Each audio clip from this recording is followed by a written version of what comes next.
Avaros. Meus queridos, depois da série sobre o livro de Jó, eu pretendo começar agora uma nova série, dessa vez no livro de Apocalipse. Eu sei que muita gente tem até um certo medo do livro de Apocalipse, mas eu te garanto que não há motivo para isso. Eu mesmo já preguei sobre os 22 capítulos do livro de Apocalipse e no final eu fiquei até eu próprio mais tranquilo a respeito das revelações que esse livro nos traz. Portanto, me acompanhe. Eu tenho certeza que vai ser muito enriquecedor e esclarecedor para você. E no final desse vídeo tem uma novidade, tá? Eu espero que você curta. Tá bom? Então vamos lá. Vamos começar o nosso estudo.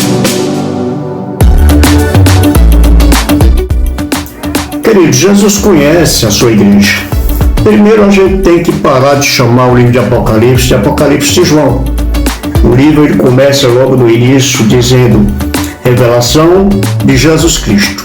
Então João foi apenas um instrumento, alguém que foi lhe dado uma ordem para que aquilo que ele visse, escrevesse. Para se manifestar o seu juízo ao mundo, Jesus manifestou a sua igreja. Jesus mostrou o seu julgamento às 7 igrejas da Ásia. Por que as 7 igrejas da Ásia se havia muito mais igrejas na Ásia?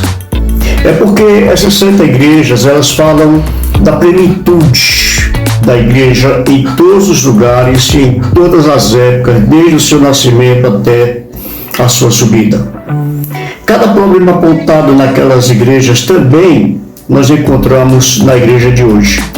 O número 7 ele vai aparecer muitas vezes no livro do Apocalipse, porque o 7 ele se trata de um número alegórico, que significa totalidade, plenitude.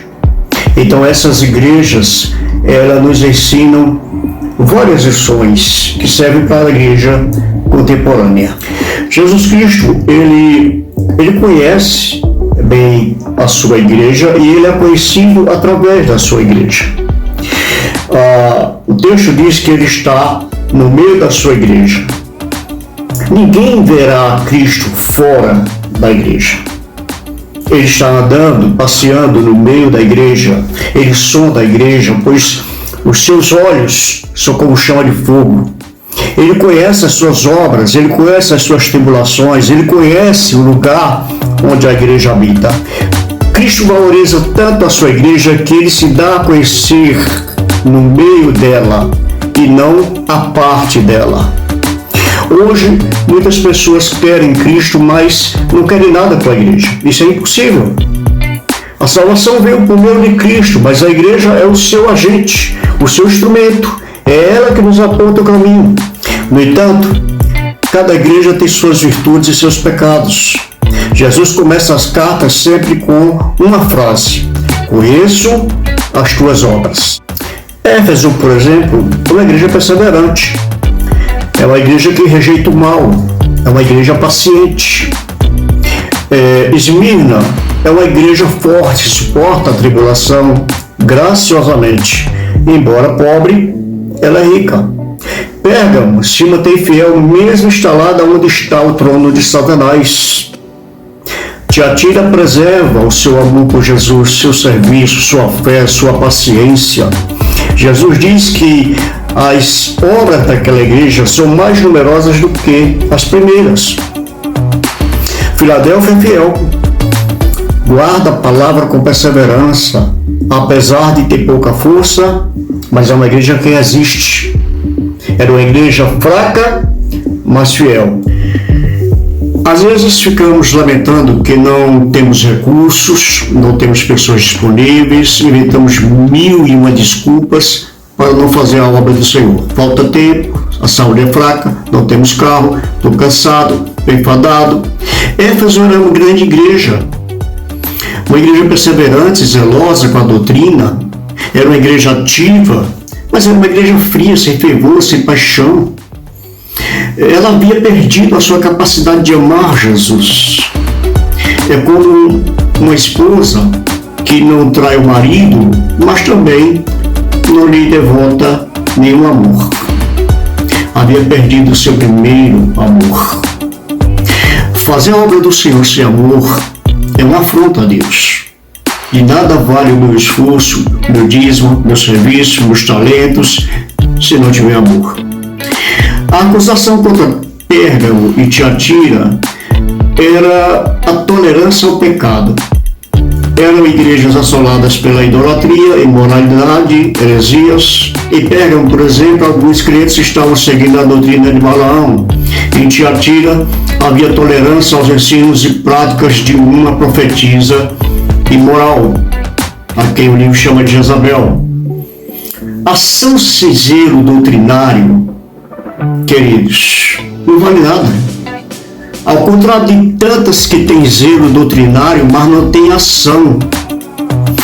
E em Sardes, a acusação é ainda pior.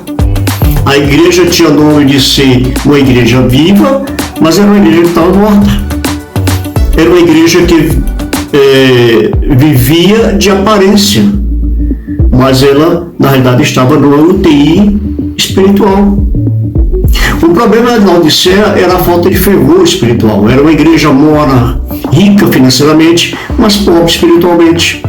E os crentes de Laodiceia não se empolgavam com o louvor, não se animavam para evangelizar. A palavra não ardia em seus corações. Há muitos males que atacam a igreja: esfriamento, perseguição, heresia, imoralidade, presunção, apatia. Esses são os mesmos males que nos assolam hoje, mas Cristo se apresenta para cada igreja como um remédio para o seu mal. Mas tem duas igrejas que Jesus ele só tem elogios a fazer. A igreja de Filadélfia, por exemplo, que ele diz que é uma igreja que é fraca diante dos olhos humanos, mas poderosa aos olhos de Cristo. A outra é Esmirna. Esmirna é uma igreja que conhece o martírio. Os imperadores romanos, os déspotas, o anticristo, eles atacavam a igreja e eles podiam até matar os crentes, mas eles jamais conseguiriam matar a fé e a perseverança dos crentes genuínos da igreja de Esmirna. Bom, pessoal, eu falei que tinha uma novidade no final do vídeo, e é uma novidade boa. O Dia dos Pais está chegando e eu estou representando alguns produtos de ótima qualidade, com precinhos promocionais para você. Assim você já garante o presente do velho e me ajuda também.